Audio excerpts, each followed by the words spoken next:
You're listening to the Codependent Millennial Podcast with Sophie Shiloh, episode 48, Joan Sotkin on codependency and money.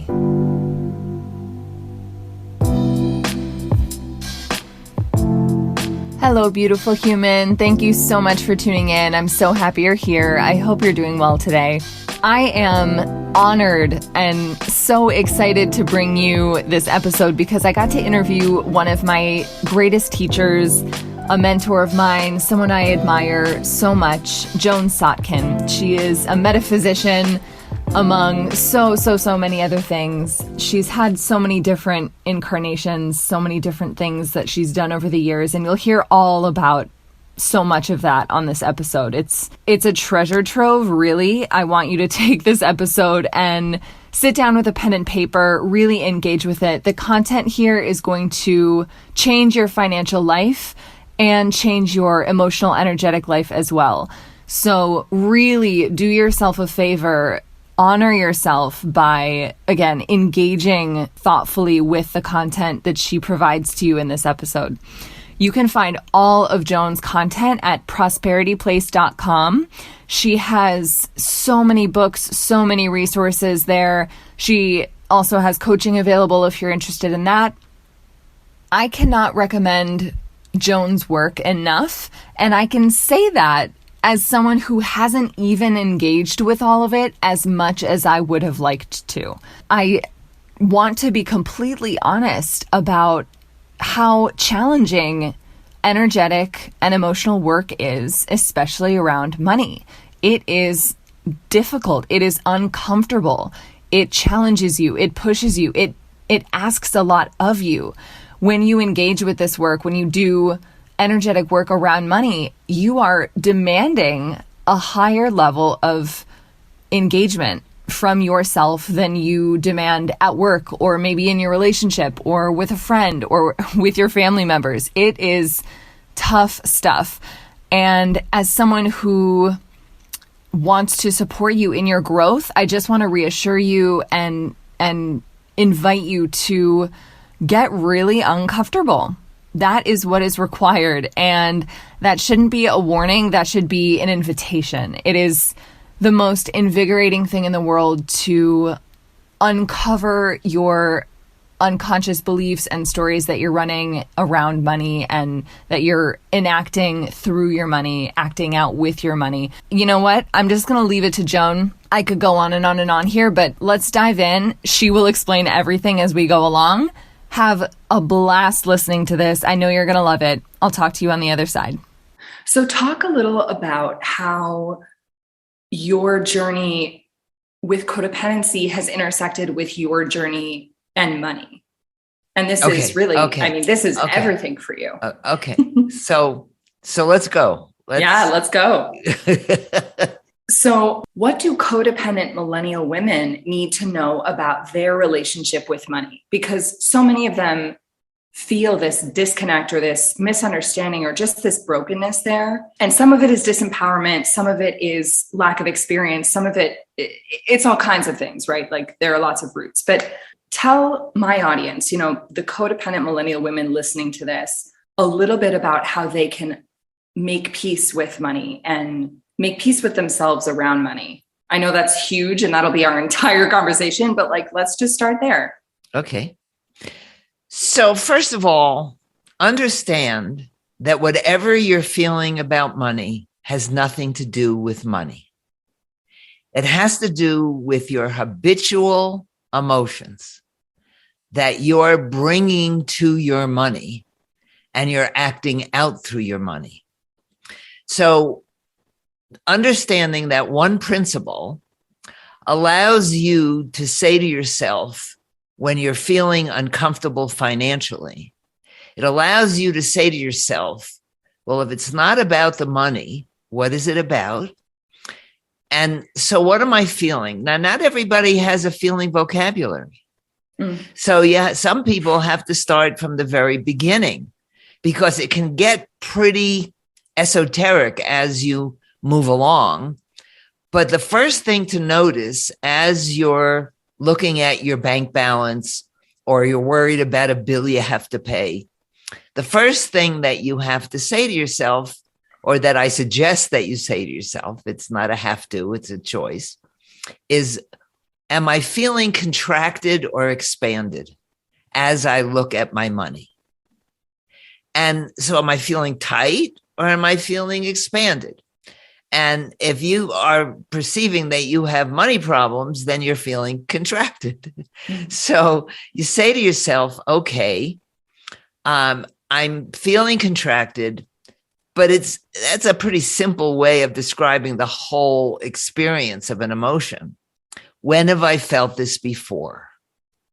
And let yourself have the memories of when you were a child and you had that same kind of feeling that no one sees me, they're picking on me, I'm feeling abused, because when you're 2, you don't have a verbal vocabulary, you don't have a vocabulary for explaining your feelings.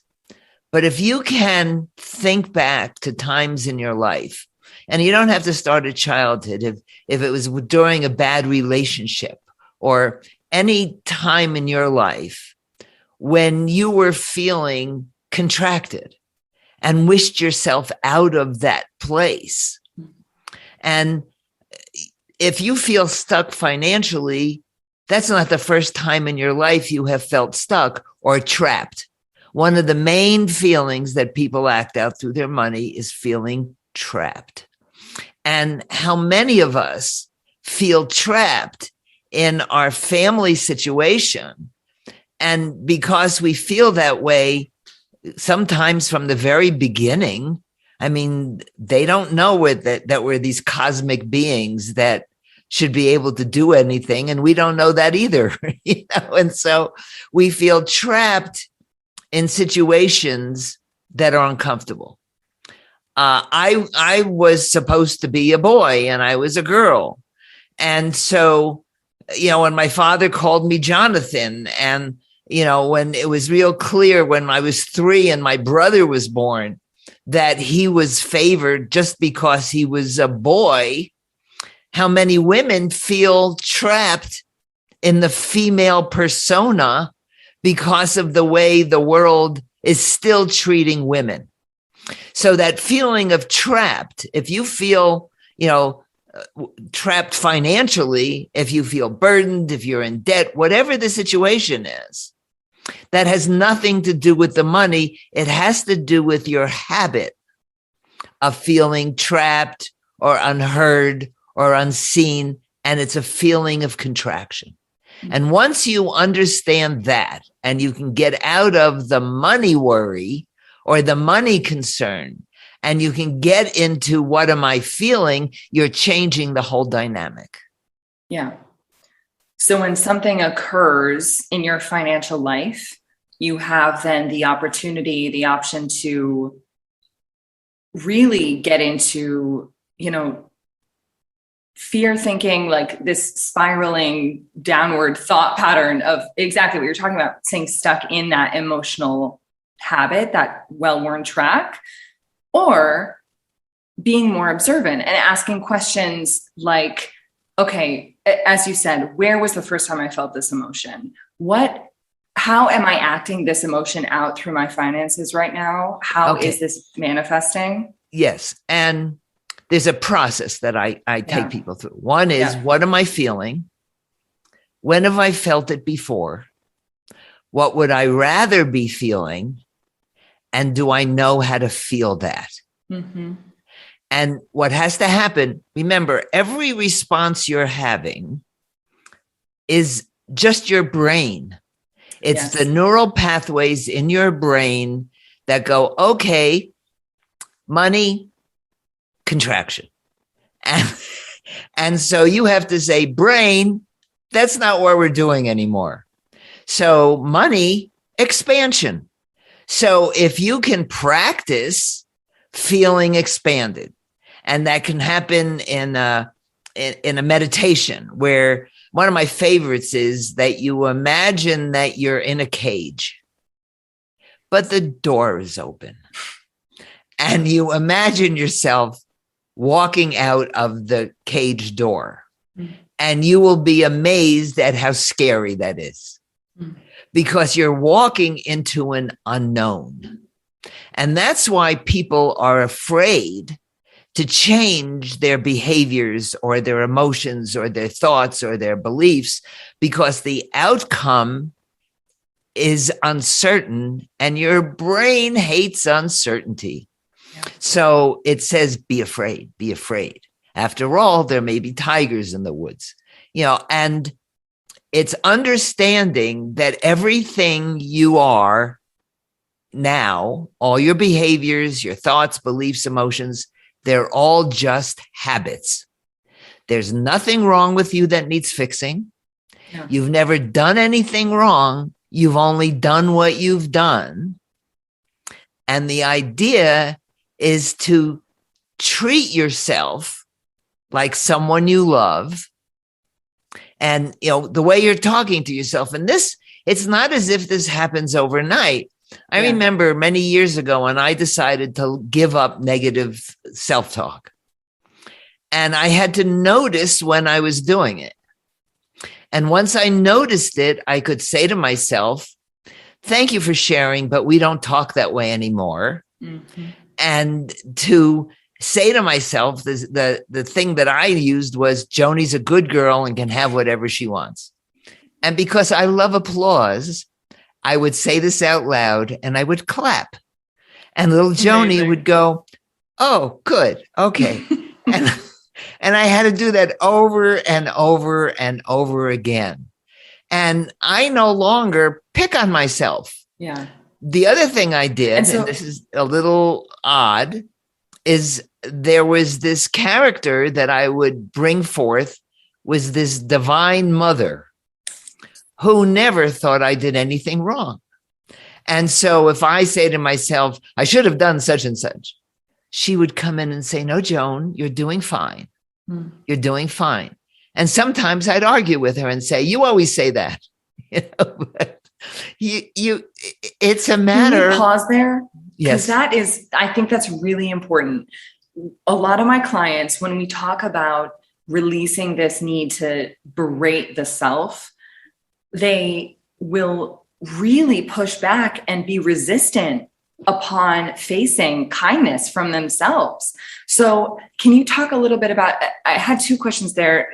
One of them, and we can, branch off into whichever one you want, but one of them was, which emotions did all of those practices help you release so that you could come into a healthy relationship with money? And, how did that go? And then the next question is,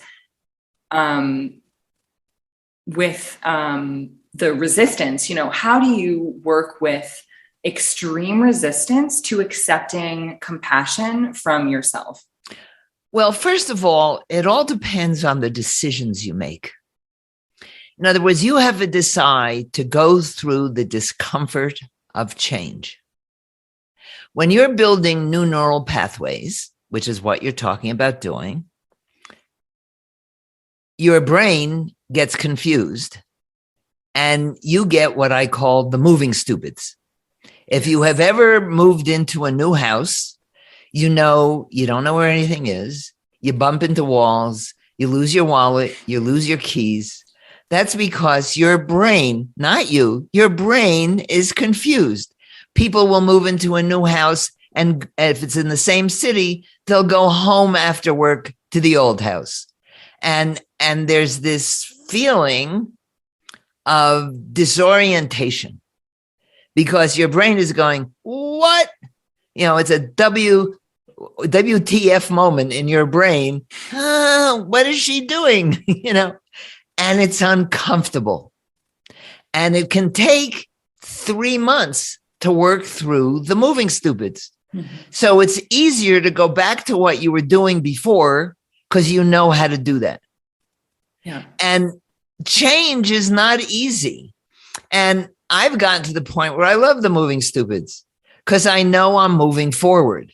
This is developing new responses to familiar stimuli. Another thing you talk about. And yes, I think this word familiar is, can we pause on that too? Yes. So familiar stimuli, this well-worn track that you're talking about, these habits, these patterns, you're in a holding pattern.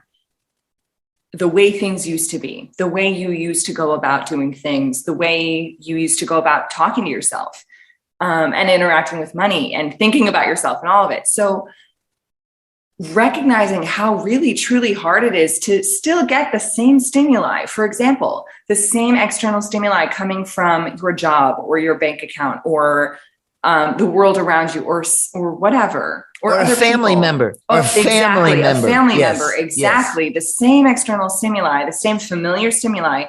It's really tempting. It's automatic. Your brain immediately goes. And it's almost imperceptible, that choice, that decision.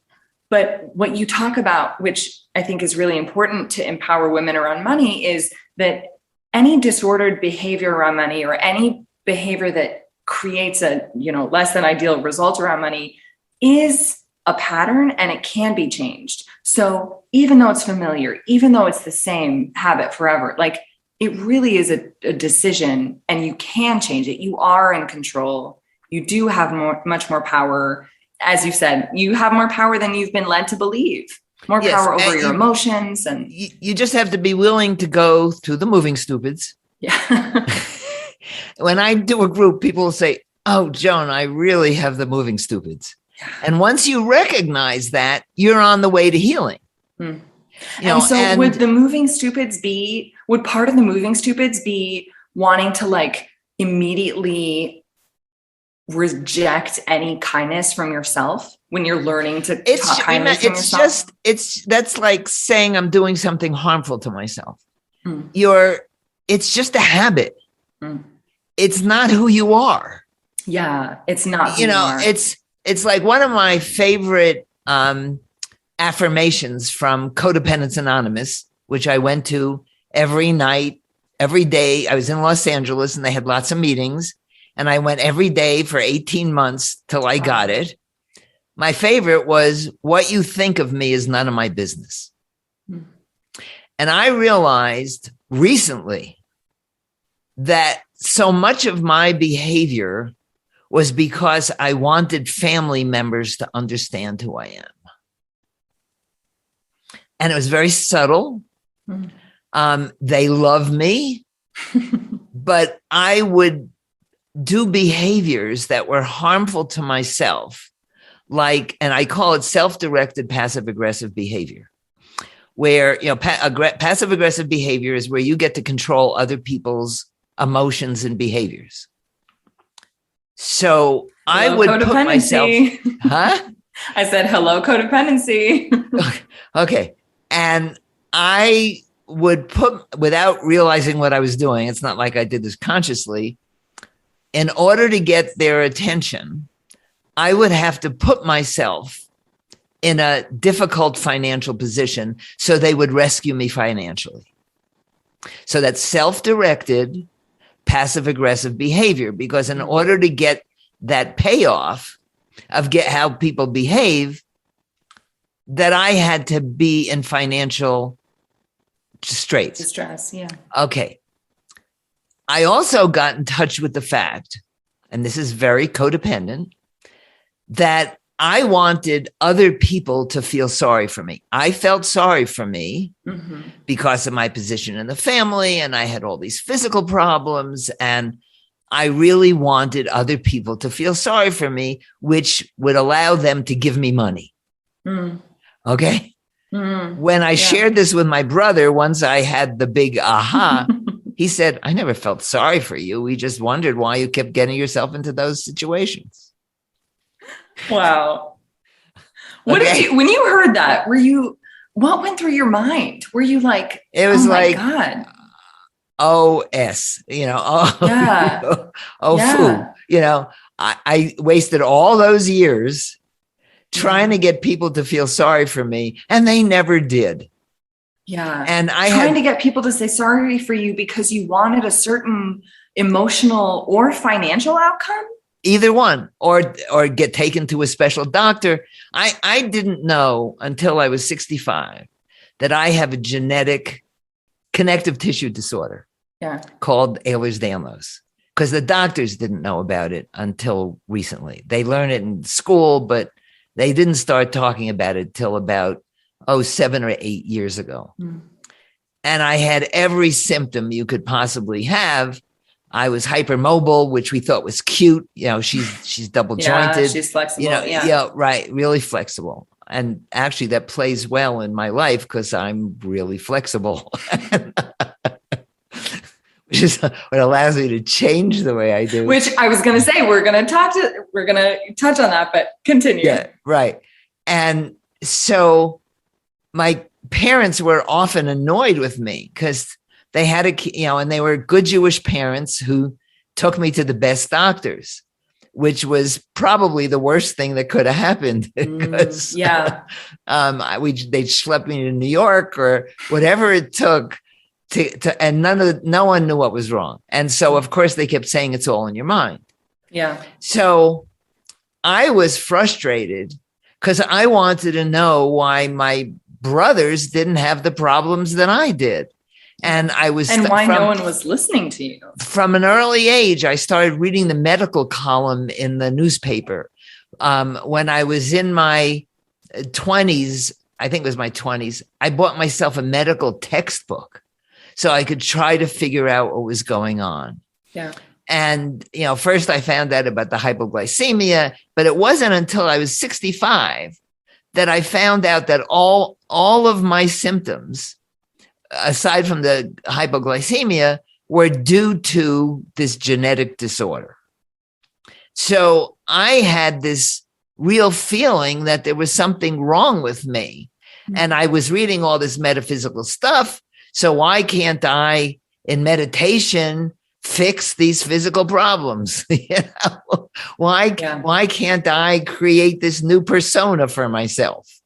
And so once I found out about the Ehlers-Danlos, then I could say, oh, there is a reason why I feel this way. And it was like this thing that was lifted off my soul, about this being defective and not knowing how to. So for me, and I think for a lot of people, the healing from codependency does not exist by itself.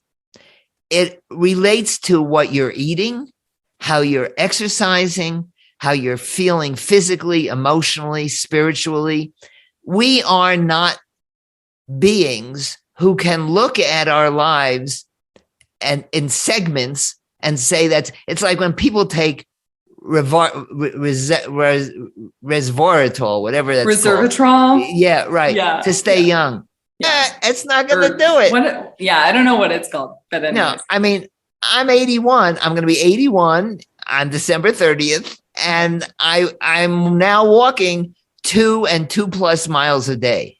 Yeah, and that's an amazing achievement for me because when I used to walk a half a mile, I used to have to rest for 3 days. Yeah. So you have to set these goals for yourself, and if you just say, I have to give up codependency. Well, that's a fantasy. Yeah. You don't give up codependency. You change your behavior. You change the emotions that are behind your behaviors. Yeah. I really truly believe that we create our life stories with our thoughts, beliefs, emotions. That's a simplistic way of saying it, but that the emotions are the creative force behind your life stories.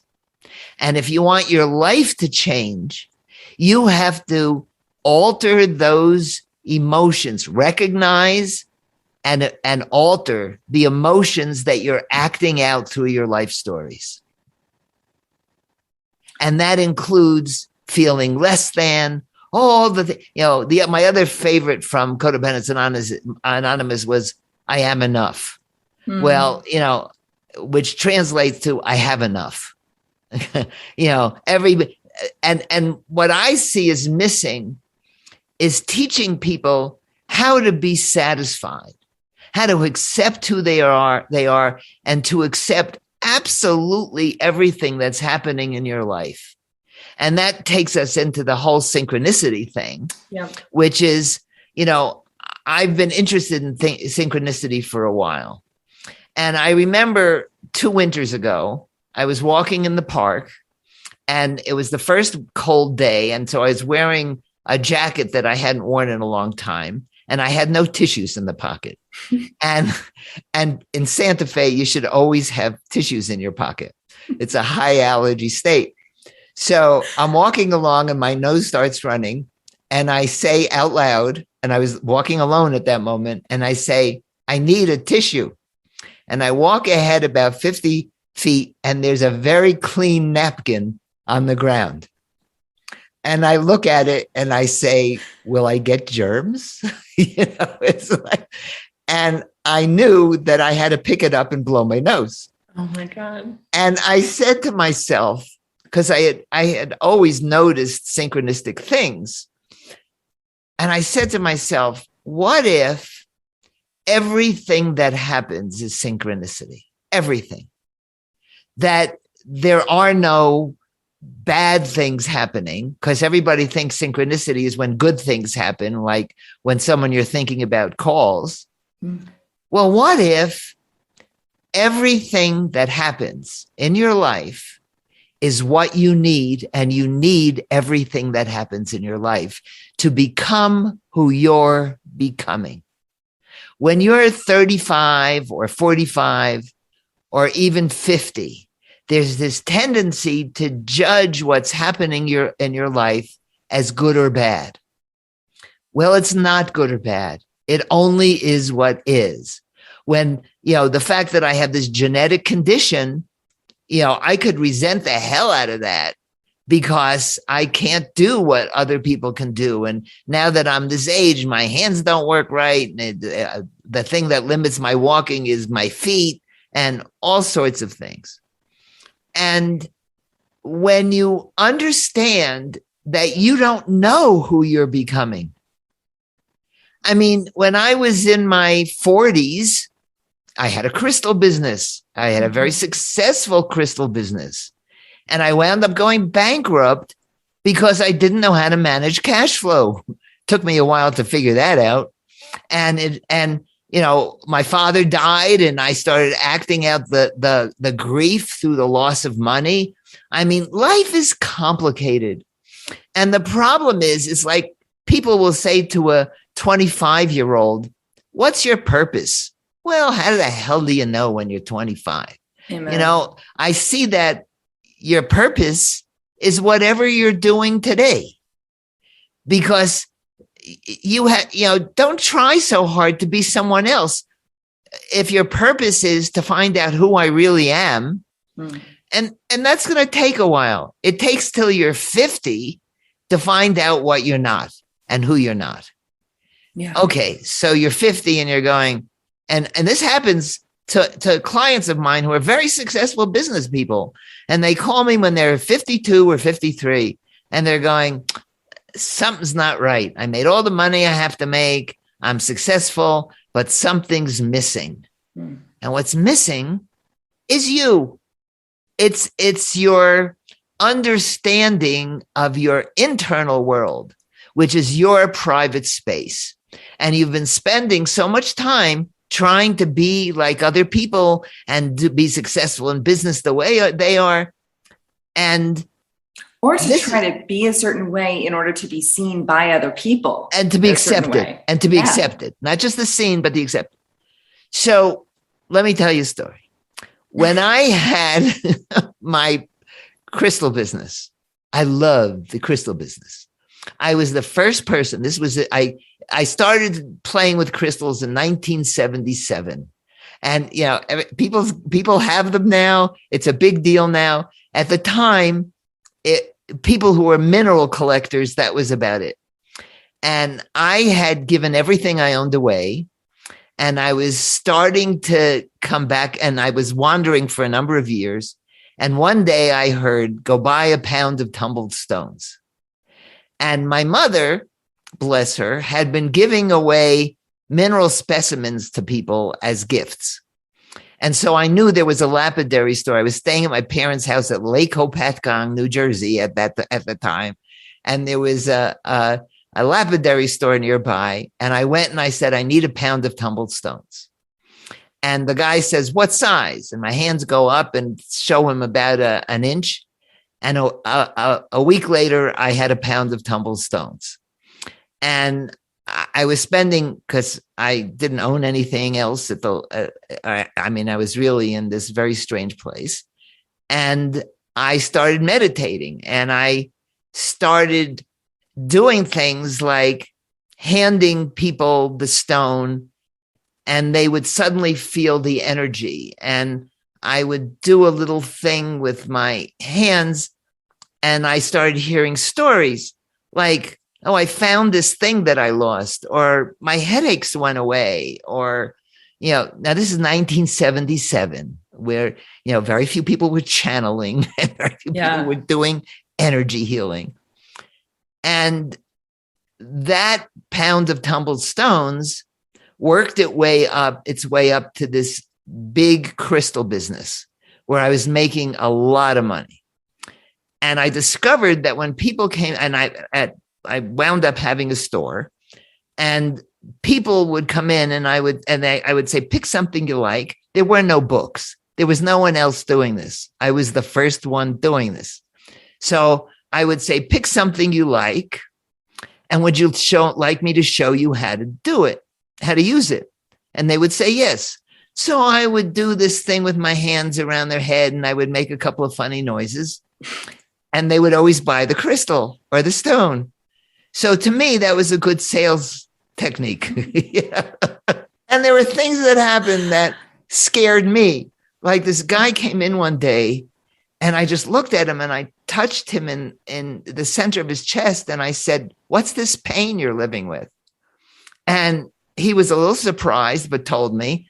So I did the thing, waving my hands and making the funny noises, and the pain went away. And that scared me. And there were a number of things like that. And I didn't want to call myself a healer, because if you say you're a healer, people stick out their finger and say, can you fix this for me? Mm-hmm. No, because you've got to do something internally. And any kind of energy healing is only meant to help you move forward. They're not fixing you. It's to give you the energy, and you can block that or go with it. I mean, it's up to you. You're the healer. You are the healer. Exactly. And so when I got out of the crystal business, when I started doing things online in 1995. Amazing. It was a little. So anyone out there who thinks I can't do this, I can't do that, I can't start a business, I can't do what I want, no more. This ends now. And well, I was so sick. I was so sick that I thought I'd never get out of the house.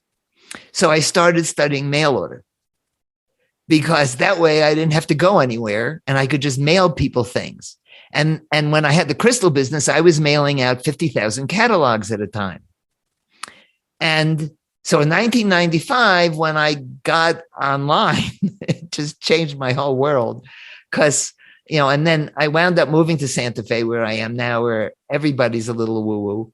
But still, it was hard for me to come out of the woo closet and do these healings, because I saw that a lot of healers had no idea what business was all about. And I had gotten to really like business because it allowed me to cross between two worlds, between the practical and the metaphysical.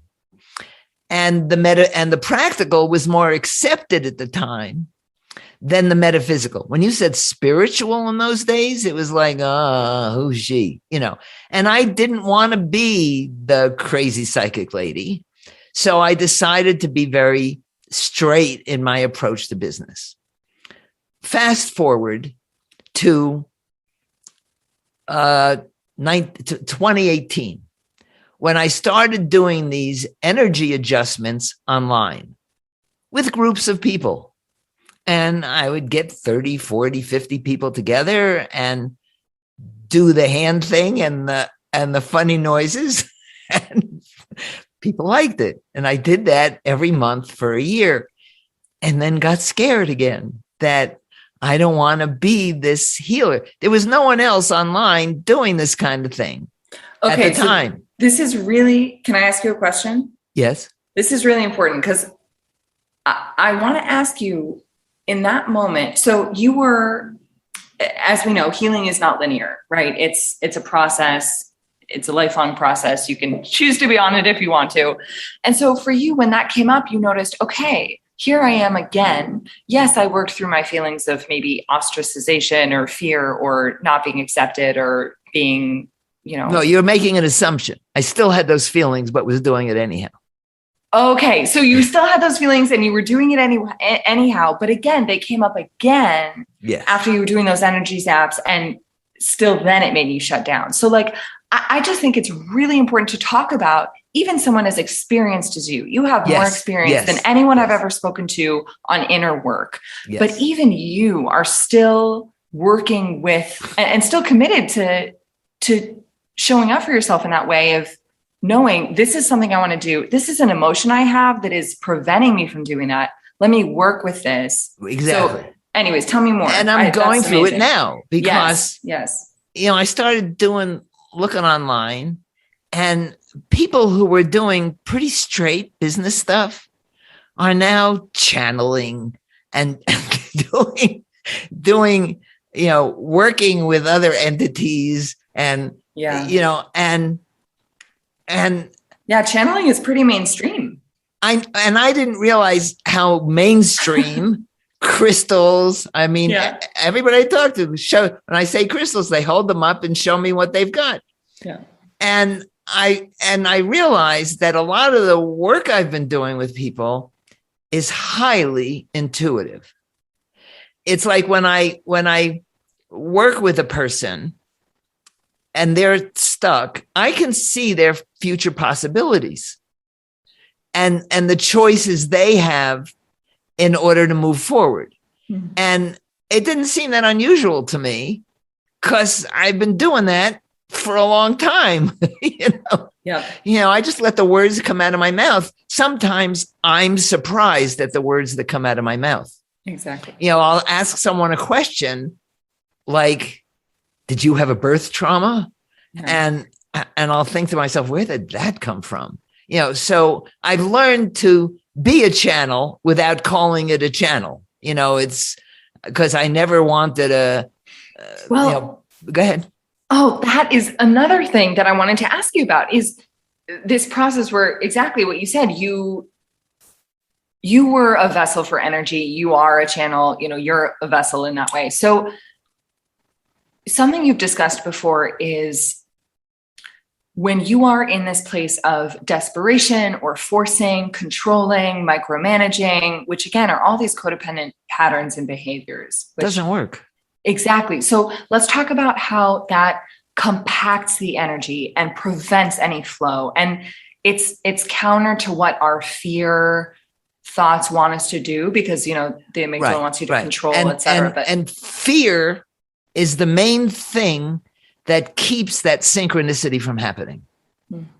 Okay. So let me just finish that story. Yes, please. So I am in the process now of changing my website and use the design will be the same, but the words are going to change. And I'm going to use the word intuitive, that my coaching is intuitive, that the work I do comes from this intuitive place. What I love about the internet is you don't have to print 50,000 copies.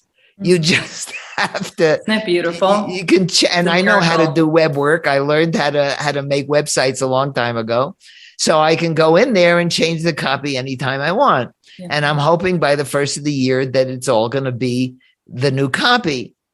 And am I still afraid? Yes, I'm doing something new. I belong to, but I've discovered that even these groups I belong to, no, this weird stuff isn't weird anymore. Mm-hmm. That, I was with one group and I shared, this group where we have breakout sessions and we can discuss something that we need feedback on. And I said, I do these energy things around money, and so I said, if anyone wants to try it. And so I did it with a number of people, and they all loved it. And it was like, oh, it's a different world now.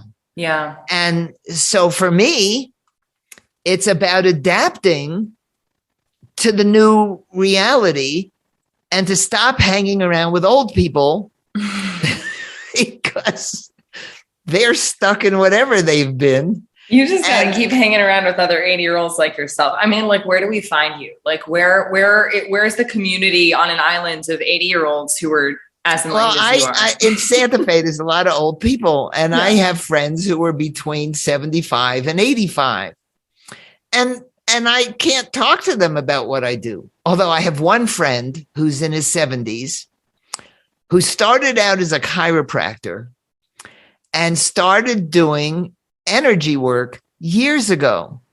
And he was traveling around the country giving talks on faith healing, or whatever you want to call it, at Unity churches. Well, he can't do that during the thing. So, and he works with a football team. I won't mention which one. And after the game, they all come and they call him on the phone, and he does this energy work, and it helps the football players. And I'm sitting there listening to him going, I can do that. Yeah. I don't have to wish I can do that. I can do that. The other day, my dog has been licking her paw till it's raw. And I know that when dogs lick their paw, it means something else is wrong. Yeah. And I didn't want to have to go to the vet and pay a couple $100 to find out what was wrong. So I said, Saul, can you do one for Angel? Because he works on pets. And that night, when she started licking her paw, all I had to say was, let go of that. I told her to stop doing it, and she stopped immediately. And before, I had a fight with her to stop doing it. By this morning, she's fine. That so was Saul like works on animals. Yes, and half of his practice is with animals now. Wow. And now it doesn't always work with people. My brother tried it, So didn't fix what he wanted to fix.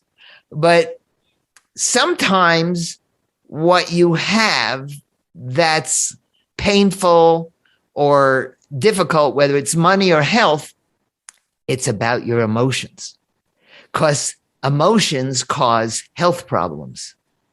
When you have a heart attack, that's a broken heart. So this is why it's not easy, and you have to make a very conscious choice to move your life in a new direction, and to be willing to recognize the threat to your identity, because it's going to change who you've been. I mean, I had to change from a sick, dependent, broke person who was tired all the time. And even though I was smart and, had all these creative ideas, couldn't follow through on things, and I was really codependent, I made the decision that I didn't want to do that anymore. One of the most important things I've learned, and I remember this was probably 35 years ago, I was reading this mind-brain bulletin that said that people who have multiple personality disorder, that when they change personalities, their entire blood chemistry changes. Yes. One personality can have diabetes and the other personality does not. That to me is miraculous. So I knew at that moment that I had to change my persona. But since I didn't have multiple personality now, it's called something else now, it took a long time. And there are things like the thing I just came to realize since Thanksgiving. I was at a dinner that my brother was present at. Now, my brother is very funny. He was the executive producer of Golden Girls and was a comedy writer and a producer. And so I was always the straight man in the house. It was like being brought up in a house with Don Rickles. If anyone knows who that is, his comedy was not exactly kind. And so we were at this Thanksgiving dinner, and I said something, and he made one of his snide remarks. And I don't think anyone at the party knew what he was referring to, but it really got to me. So because I know never to try to figure out things alone, I was at this group of women, and I said, I need some help. I'm having trouble getting out of this angry place with my brother. I need your help. And one of the women suggested that I read, and it's a book I suggest everyone read, is The Anatomy of Peace. And it's in story form, and it's about this. I just did a podcast episode on it about this heart of war versus heart of peace. Yes. The Anatomy of Peace. And as I'm reading it, I realized that I had a heart of war towards my brothers from the day they were born. 77 years. Mm. And it was like, I could see how much of my behavior was because I was seeing them from my point of view, not theirs. And so I shared this with my brother. I shared it with my brother, Mark, who was the one who started it all on Thanksgiving. And he said, does that mean I have to stop teasing you? And the other brothers, I apologized to them for being what a pain I was a good part of my life. And the other one said, no, you never bothered me, and so each of them had taken it differently. Yes, of course. Okay. That's the codependent who thinks you know what other people are thinking, mm-hmm. and you never do. No.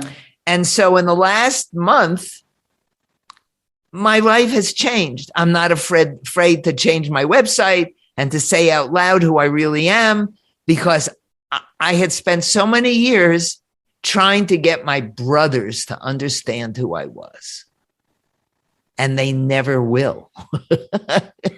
But they will if I begin to stop focusing on me. Yes. And I do this with my clients all the time. But, that feeling when you're with wealthy people, why can't I do that? Because that's what you need to be thinking at right now, because that's your identity. I'm less than. And by thinking that, you're keeping yourself in the less than position. Yes. This is such subtle stuff.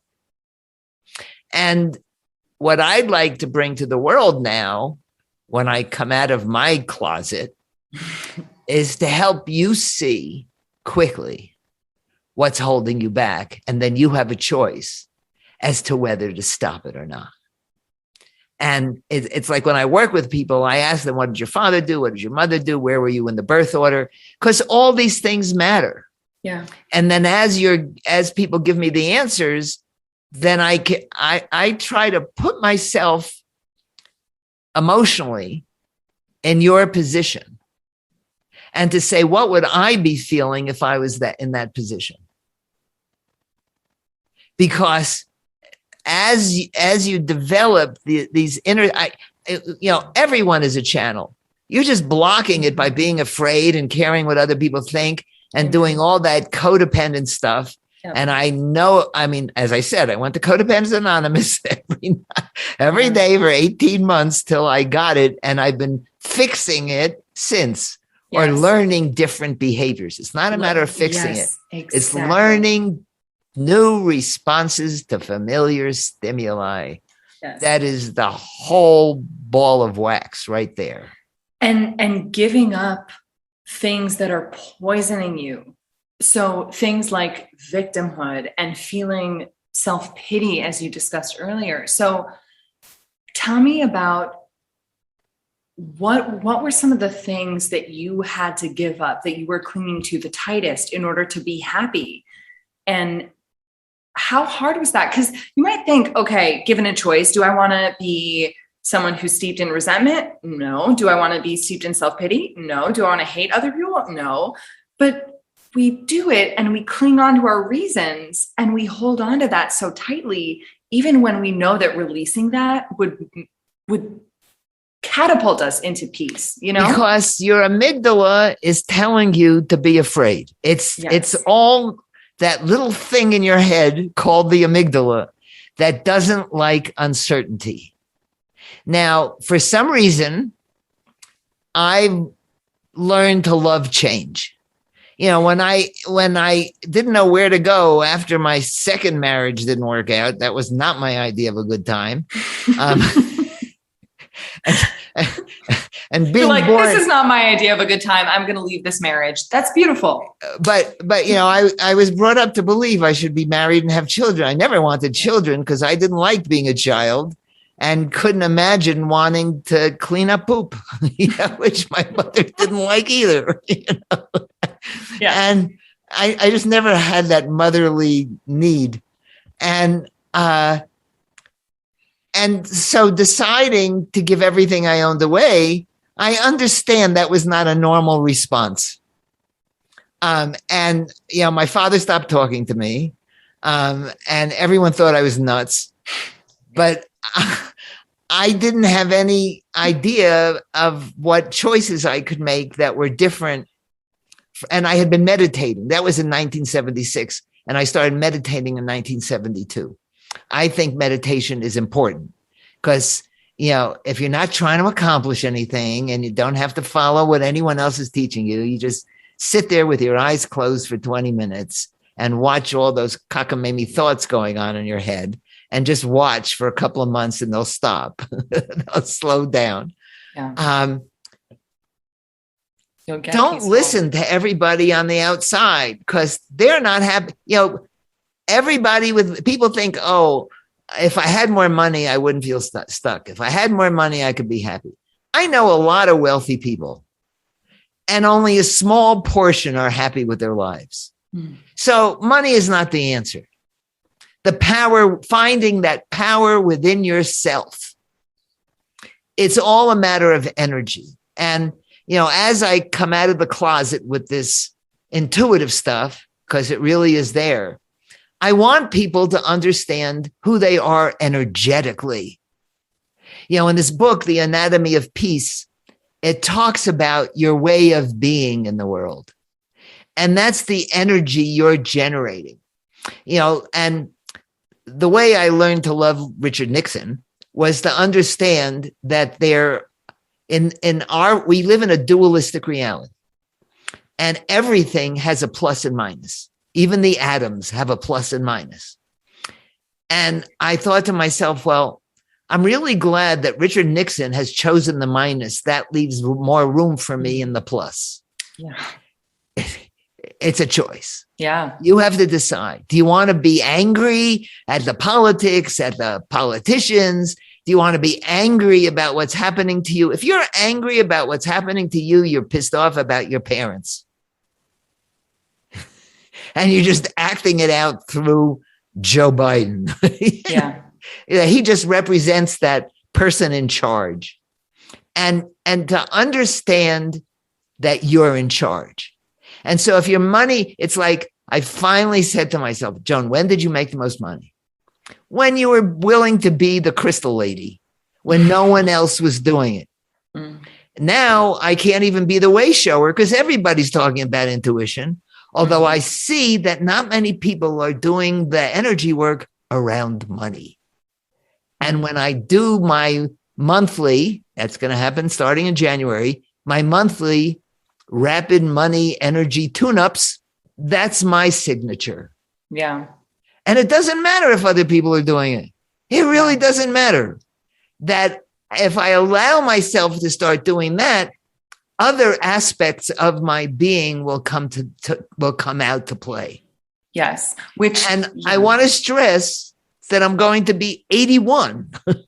Yes. So when you say to someone, when will this be over? When you die. Yeah. So while you're still here, make the best of it. Amen. It is over when you die. It's over when it's over. Yeah. Yes. And it's not over until it's over. Mm-hmm. Yes. So in that, in you coming into realization of who you are and accepting that. I mean, there's honestly so much here. Even I think it's important to recognize the courage that is required to not only ask who you are and who you aren't, but then go learn about it and then step into it courageously, like you're doing, like you have always done. I think a lot of people can see glimpses of maybe who they are or who they know they must walk forward to be. But again, that fear keeps you so stuck. But it's not because, as you said earlier, like, I just am afraid. I just notice I just am afraid. No, the fear is a function of a process that's happening in your brain. And it makes a lot of sense. It makes a lot of sense. The fear thoughts, the thoughts that tell you to stay, to not grow, all of that.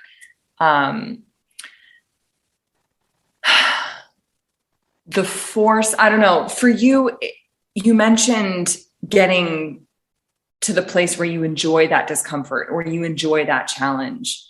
But before then, it's kind of a matter of developing grit. You have to be willing to experience that amount of extreme discomfort, changing something about your identity. As you said, yes. It is identity shattering to become someone who's really well in all of these different areas, from coming from an identity of someone who is really, really unwell in a lot of these ways. Choosing wellness, growing into that, it can be a huge adjustment. It can be. And understanding that the change takes time. You know, at age 81, I'm healthier and happier than I've ever been before. Mm. And I've come to accept whatever physical limitation I have, and whatever I just have come to accept my life, and to not want to be Oprah, to not want to be, because she deals with her own stuff. I mean, you know, it's not like she's perfectly happy, or she wouldn't have all the weight problems that she has. Not long ago, the singer Adele did a concert on TV, and Oprah did some interviewing with her. And Oprah said to Adele, who's a very popular singer and is very well known, she said, "What do you really want? What do you really want?" And Adele said, "Peace of mind." Yeah. And I don't measure my riches in how much money is in the bank, but how much peace of mind I have. And there's not a whole lot that can happen in my life that will make me think that something's wrong with my life. Mm. You know, at this age, friends die, people leave. I mean, it's part of getting to be in your 80s. Yeah. My mother lived till 90 and had to say goodbye to a lot of people who didn't live as long as she did. It's all okay. It's all okay. There's nothing we have to accomplish in this lifetime. Mm. Certainly not financially. Mm. That is so important. Another quote that I want to highlight of yours is, well, this will be paraphrasing, of course, but the concept that you just shared, which I think will be very foreign to a lot of millennials. So millennials, if you've been listening to this podcast for a while and you're it's gotten away from you, come back to focus. There's nothing you have to accomplish in this life, especially financially. Joan, what you just talked about, connecting to peace of mind, contentment. A lot of people say, I want this financial outcome or this weight goal or this relationship. I don't care. Like, we're not talking about money at this point, right? We're talking about all of these things that we attach to that will mean our happiness eventually, that we think will mean our happiness. So you want this thing because you think it's going to provide you that peace of mind that everyone is after, right? This peace, this contentment, true, just, wow, I'm so grateful for my life. This is where I'm meant to be. I'm so grateful right here. But what you know, and you can tell us, and we can choose to believe you instead of having to live our own 80 years and learn this, but you can tell us and we can choose to believe you that it's not about the money, that money isn't what creates the happiness. So you have to, at some point, acknowledge, great, if I am in pursuit of something and I recognize that it's peace that I want, it's not the actual money that's going to create my happiness. If I still am hung up on the money, I have to then admit to myself that that's not about me seeking happiness. That's about me seeking some external egoic, Okay. So let's get back to the brain. Sure. It's a matter of dopamine and serotonin. Dopamine is the molecule of more. There's a wonderful book called The Molecule of More. Oh, wow. Thank you. One of my favorite books. Love it. Written by a college professor who I did a podcast with him. And your brain, dopamine, is designed to keep you alive and to make you keep eating more and having more sex, because that's what keeps our keeps us going, species going. And yeah, it's this like pair, the amygdala and dopamine. They keep us alive, but they fuck us up. Both. And so you're always going to want more because your brain is telling you you need more. And we don't need more food and we don't need more sex. We don't keep needing more. We put that onto the money. We're looking for pleasure. So it's the pleasure thing we're after. But it doesn't last very long. When you get that thing you've always wanted and you finally get to buy it, and a week later it's like, nah. It's like the kid who gets a toy and plays with the box. And there's a wonderful book called Hacking the American Mind. And he talks about the difference between dopamine and serotonin. Serotonin is the brain chemical of contentment. So if you can train yourself, and I know you can because I've had to do this, I was very high dopamine, to be content and satisfied. I mean, I talk to people who have millions of dollars and I say, are you satisfied? And they'll say no. Mm-hmm. And I'll say, well, when have you been satisfied? And they can't think of anything that they've been satisfied, which is what keeps them driving in business. But that doesn't make them happier or healthier. Yeah.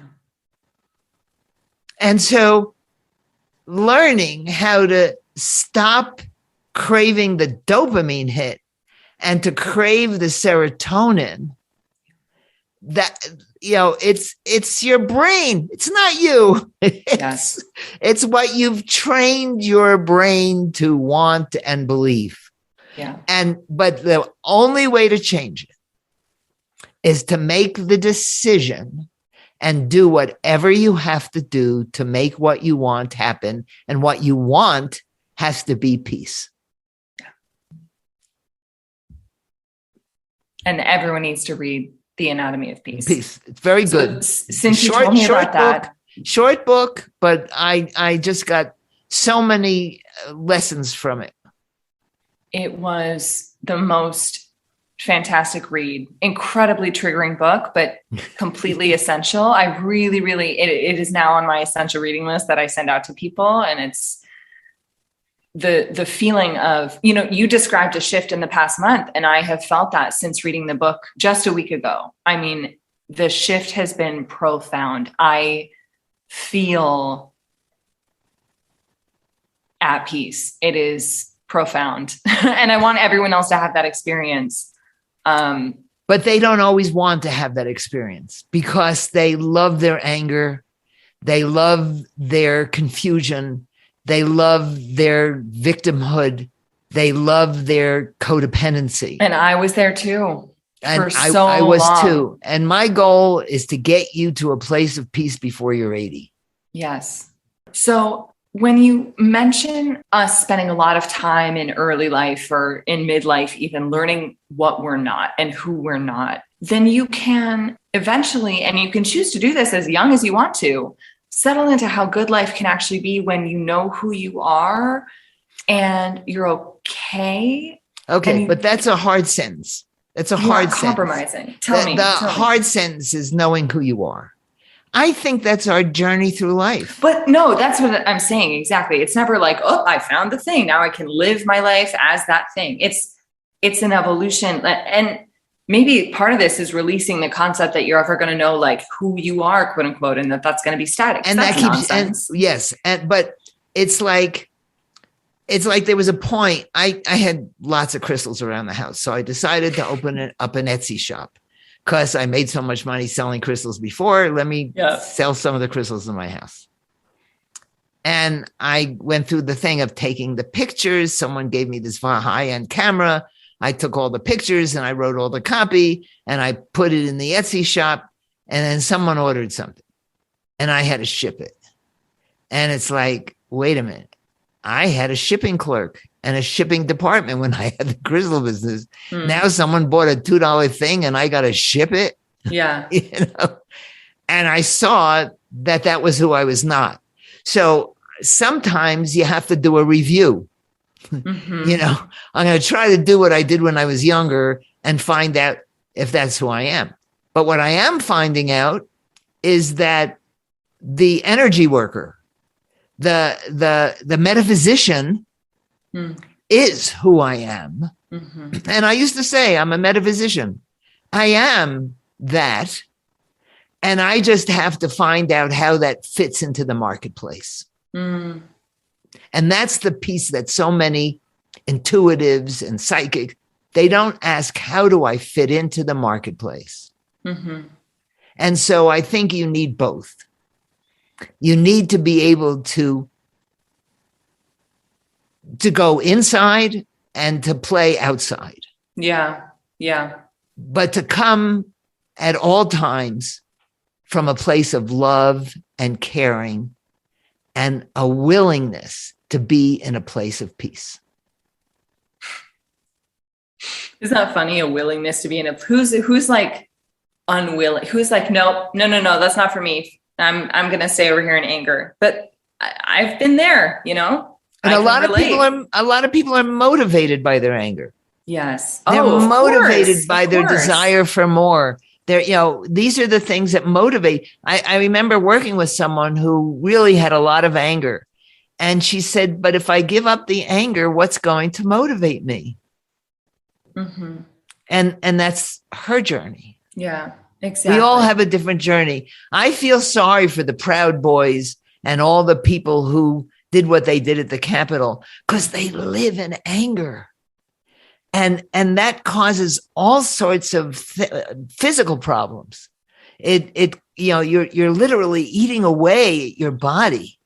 Anger is a very valid emotion if someone is violating you.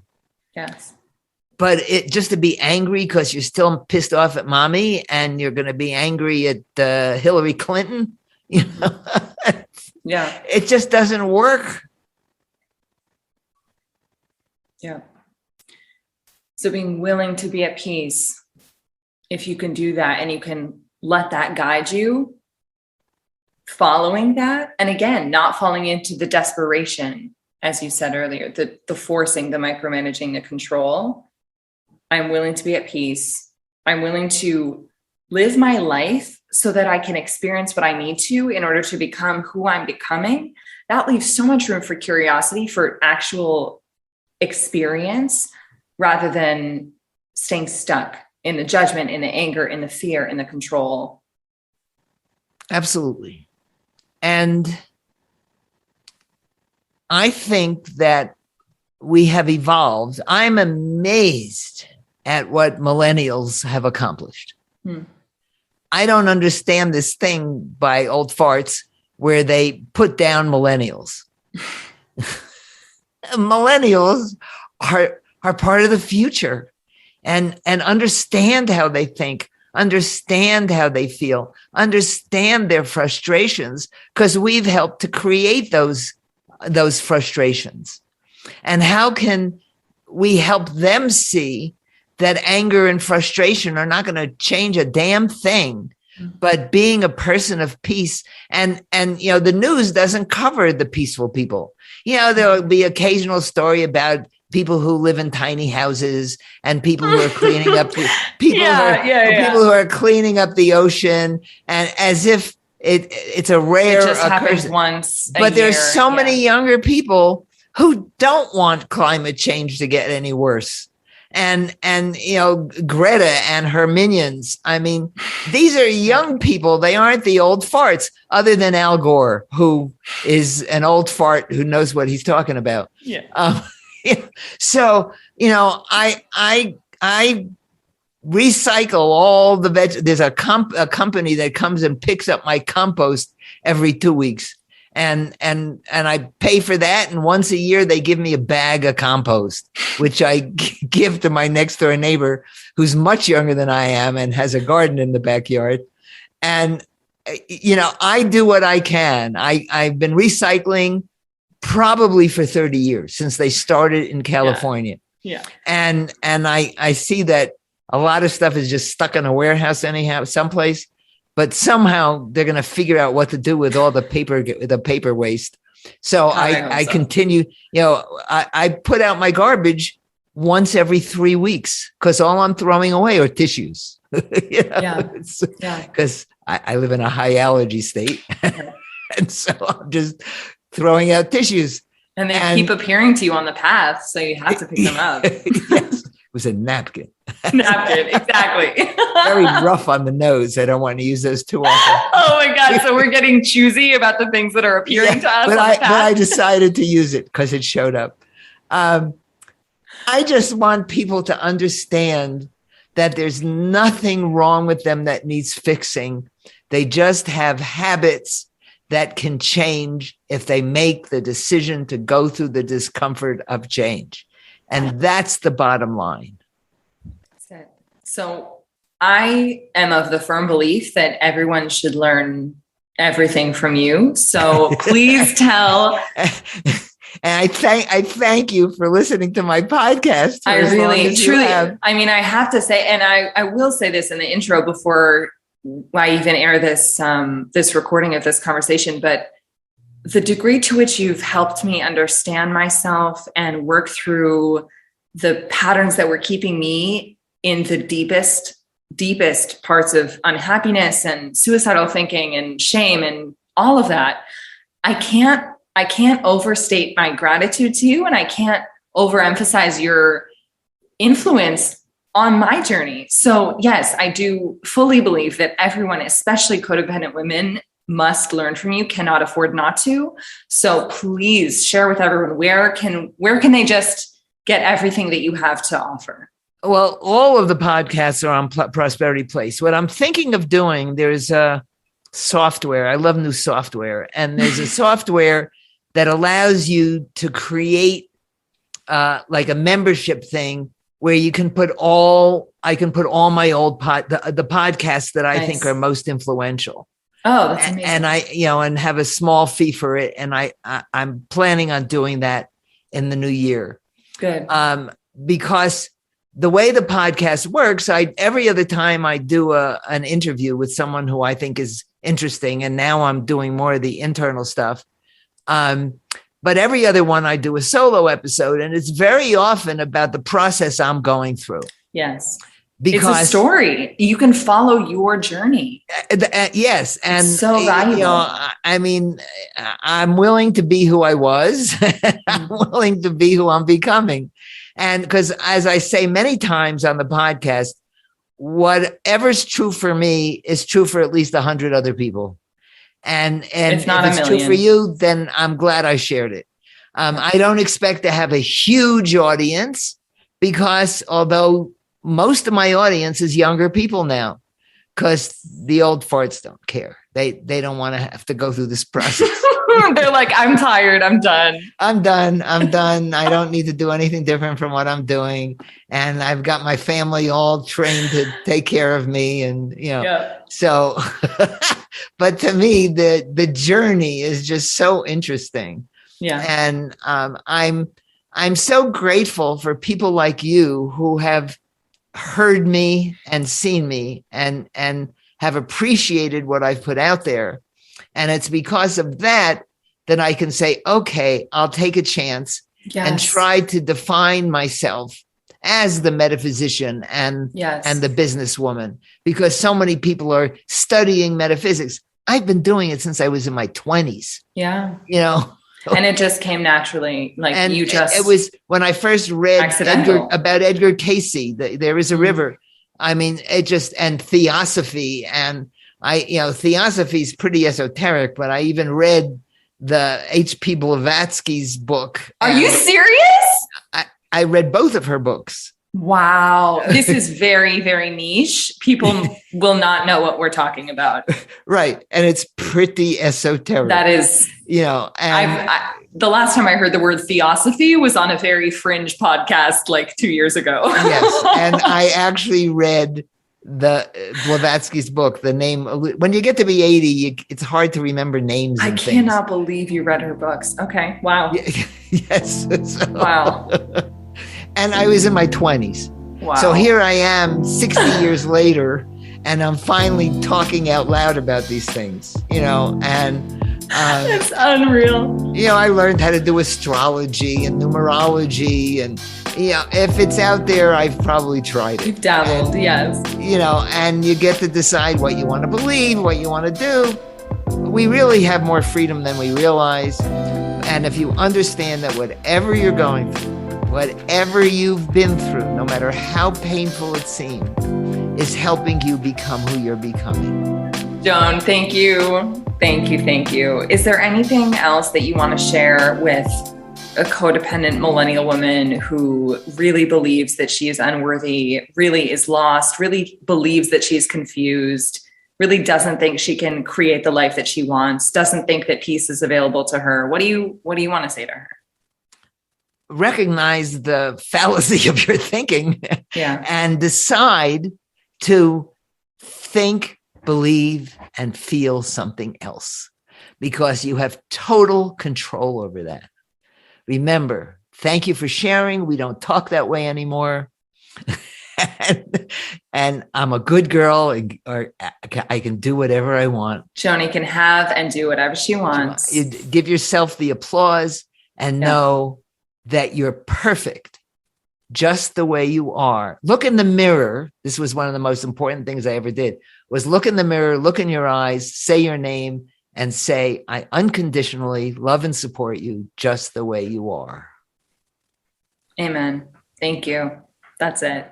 That's all. Thank you, my dear. If you liked what you heard on this episode, come join me over on Instagram at Codependent Millennial and apply for my coaching program, the Codependency Cure Mentorship. We have 2 spots left as of January 28th, 2022. So if you are ready to see massive changes in your life, if you're ready to heal your codependency once and for all, this is the program for you. You can learn more and schedule a free consultation with me by visiting my website, codependentmillennial.com, or finding the link tree in the bio of my Instagram account. And of course, my Instagram is at codependentmillennial.